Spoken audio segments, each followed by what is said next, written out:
Halo guys, kali ini kita bahas mengenai tembaga atau busbar untuk keperluan otomotif.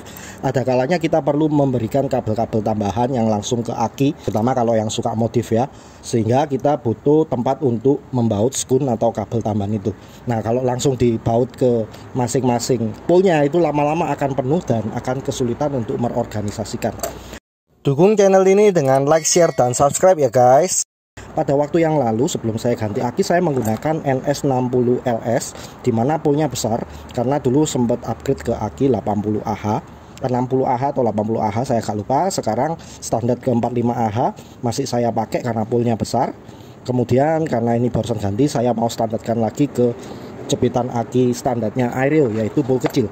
Nah, kalau yang lalu selain ada tambahan ini ya, jadi saya bisa tambahkan di sini juga terpaksa saya tambah yang agak panjang seperti ini bautnya karena yang ini pakai kunci 12. Ada beberapa skun itu yang nggak muat di 12, harus yang 8 kunci 10, kunci 10.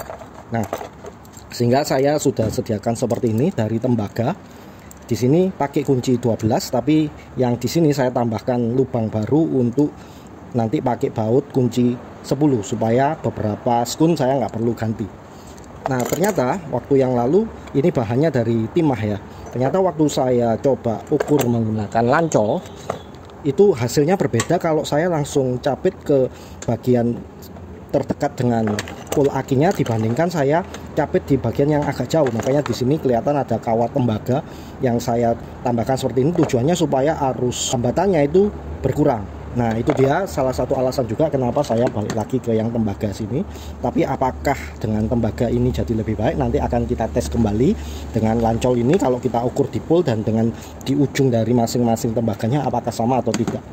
Nah, ini ada beberapa ini ya, kan hasil bor-boran ini. Yang dikhawatirkan adalah ini cuma sepuhan tembaga saja, tapi isi dalamnya mungkin aluminium atau logam yang lain dan disepuh tembaga atau cuman warnanya aja. Tapi setelah saya bor ya, tadi kelihatan kalau lubang dan seterusnya, hasil bornya itu juga memang kuning ya. Harusnya sih ini tembaga, tapi apakah murni atau tidak itu urusan lain lagi ya. Tapi yang jelas ini bukan sekedar sepuhan saja. Ketebalannya cukup lumayan di 1,7, lebarnya di 20,4, tingginya di 42 mili, panjangnya di 65,1 mili. Ya, kurang lebih seperti itu. Kalau soal kekakuannya karena tembaga dia lunak sehingga mudah untuk ditekuk-tekuk sebenarnya. Tapi sebenarnya dia masih, kalau cuman beban kabel saja nggak masalah. Oke, kita langsung saja coba ukur kualitasnya untuk penghantaran menggunakan lancol. Ini langsung saya sedekat mungkin dengan pool ya. Jadi ini baseline-nya. Ini adalah yang terbaik dari akinya. Terukur di sini untuk internal 8,69 mili ohm dan CCA 345. Jadi kita lihat apakah kalau kita cepit semakin menjauh dari poolnya apakah menjadi buruk atau tidak.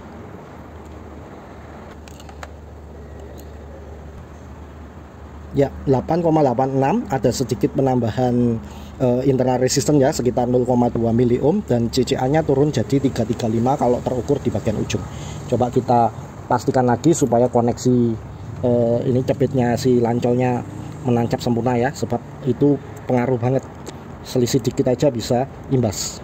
Sekali lagi ya, 891 335 malah lebih buruk ya. Jadi kurang lebih dia masih ada internal resistance-nya sekitar 0,02 mili ohm, termasuk ya cukup oke lah dibanding yang timah ini. Jadi kesimpulannya cukup recommended untuk tambahan kabel-kabel di pool aki kalau mau tetap rapi ya. Jadi bisa menggunakan tembaga gini. Sedangkan yang timah ini menurut saya hambatannya agak kebesaran. Meskipun ya nggak besar-besar banget, tapi tetap ada pengaruhnya. Apalagi nanti dari klem aki bawaan Aerial ini juga nggak langsung ke pool, tapi ke sini ya. Artinya dia juga akan ada hambatan waktu transfer ke tenaga starternya ataupun chargingnya. Dengan sekarang saya kembalikan ke standarnya. Klemnya ini seperti terlihat ya, ada kuning-kuning, itu tadi saya sikat. Dan memang bahan klemnya standarnya Aerial ini sudah bagus, terbuat dari tembaga. Oke, demikian sepintas review mengenai tambahan busbar untuk aki mobil. Terima kasih.